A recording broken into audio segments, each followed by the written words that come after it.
very warm platform welcome to Mr. Simon Kolawole.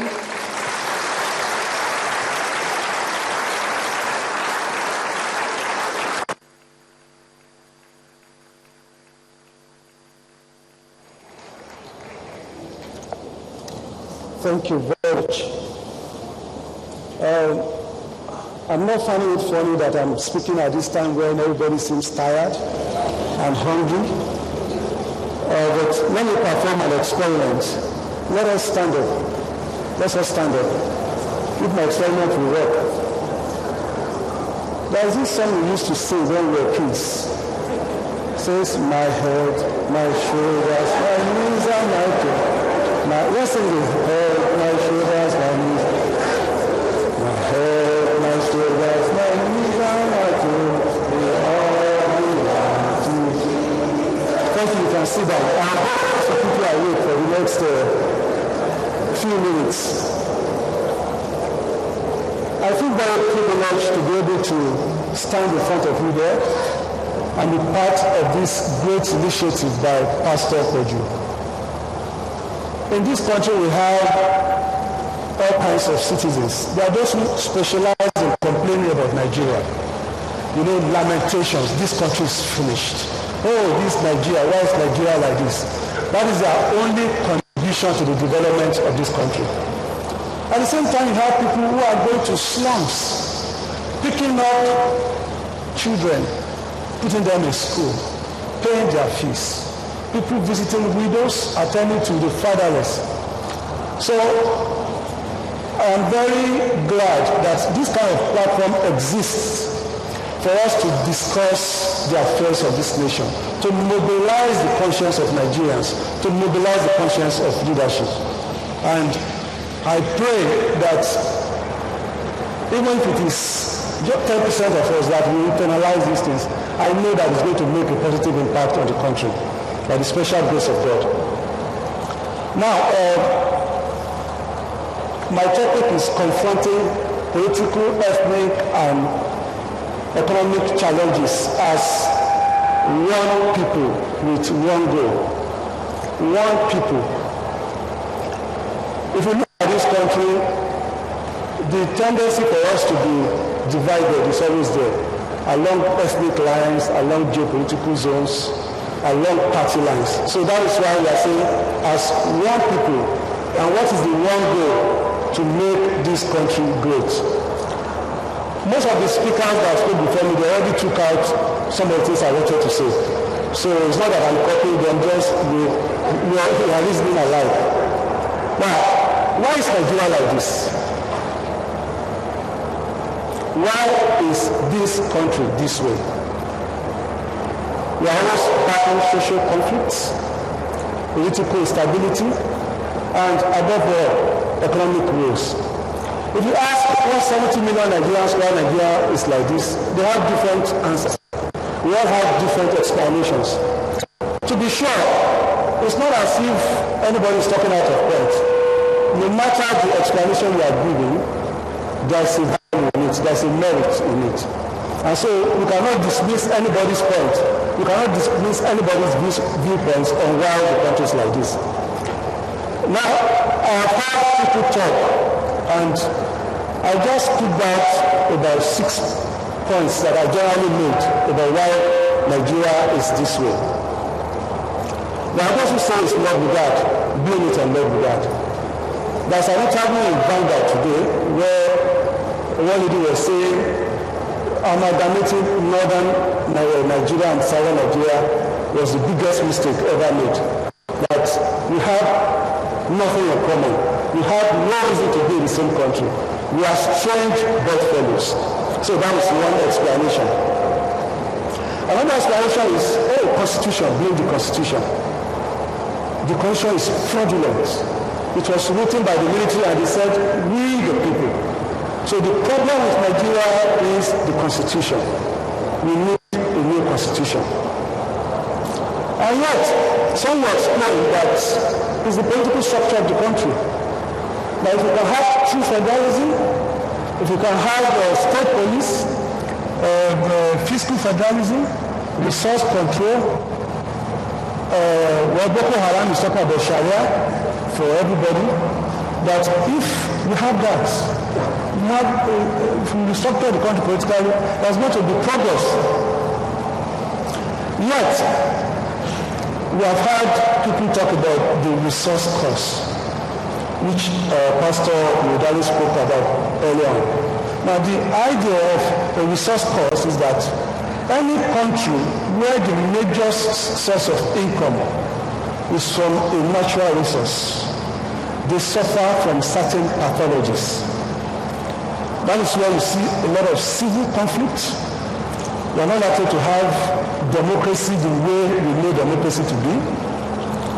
You have a lot of corruption because the resource is coming from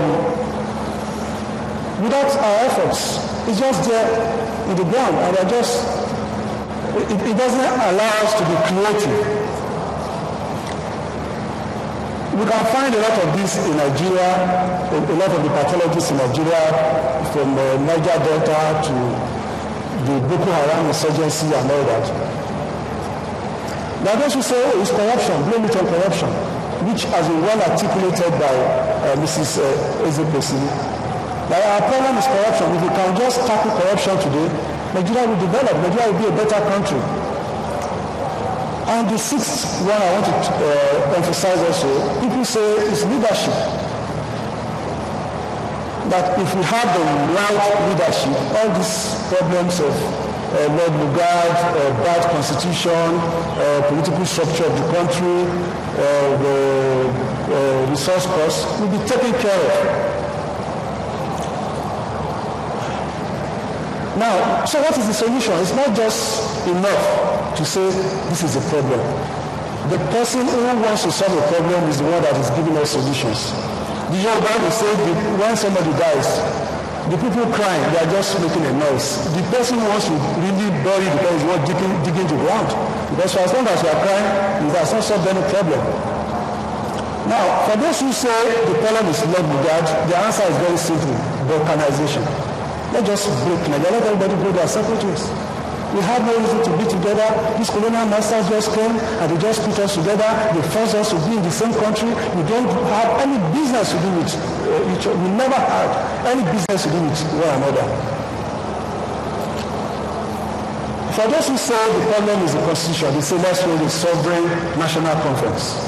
Let's write the people's constitution. Constitution written by the people of Nigeria, and the moment we have that, our problems will be solved. Then you say it's the political structure. Well, let's restructure the country.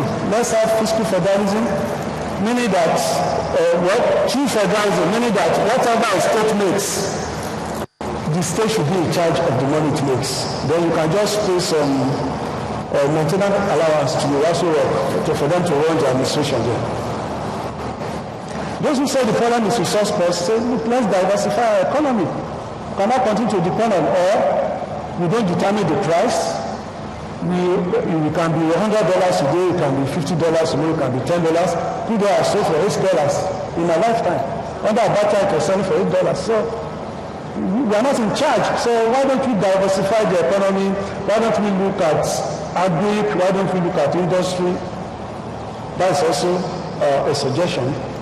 And there are those who say, well, in terms of leadership, the way forward is democracy. If people vote and the votes count, if you are voted into government, you know that you are going back to seek a renewal of your mandate. You need to be able to tell the people what you have done for them. And so when you know that there's an incentive for you to do well in office, so that you can go back to the people and say, see, I have done very well. Let's renew my mandate to serve you for another 4 years. That if you can have a semblance of that, then there will be accountability. There will be responsibility. Now, what is my take on all this? As for the balkanization of Nigeria, to start with, I believe in one Nigeria. I believe that we can live together in peace and unity. I believe that our diversity is actually a source of strength. Our diversity, I don't want to live in a country where everybody speaks my language. It will be boring to me. What I've enjoyed most is the diversity. Talking to a person who doing business with another person or living in different parts of the country. So I believe in one Nigeria. South Africans are very diverse. They call themselves a rainbow nation. They're not talking about ethnic, they're not talking about breaking up. Ghana, people think Ghana is one ethnic group. They have many ethnic groups in Ghana. About 100 distinct languages in Ghana. They're not fighting. When was that I heard about ethnic violence in Ghana? So, for me, the idea of balkanization comes with its own challenges. One, into how many countries are you going to break? Somebody said four. I thought, what people are saying, oh, the North and the South. And many of us actually don't know our history. We say Nigeria is a colonial contraction. It's an artificial creation of God and the British colonial government. But it was not God that created northern Nigeria. It was the British that created southern Nigeria. We talk as if there was a republic of northern Nigeria that was on its own, with its own president and legislature. Then there was a republic of southern Nigeria. No. In fact, in the north, you had the Hausa kingdoms. They were not even under one ruler. The Kano people, even they knew they were Hausa people, they called themselves Kanawa. Everybody was to his own local constituency. It was Othman Fodio who launched a jihad and now brought them under the caliphate. In the same north, we had the Kanabani Empire. They were not part of the Hausa kingdom. You had the Tiv, you had the Jukun. So in the north alone, what we now know as northern Nigeria, many people don't know that there are up to 300 ethnic groups in the north, or up to 200 ethnic groups in the north. Many of us, we don't know the history of our country. We don't know the demographics of our country. In a state like Adamawa, you have more than 50 ethnic groups. More than 50. Those who come from Adamawa will tell you. But down south, everybody is one ethnic group, Hausa Fulani. So from Sokoto to Borno, from Kwara to Adamawa, everybody is Hausa Fulani. So that is why when they say let's break up Nigeria, we just think of north-south. What of southern Nigeria? Was that ever a republic of southern Nigeria? It's a colonial creation. It was part of the process of amalgamating Nigeria.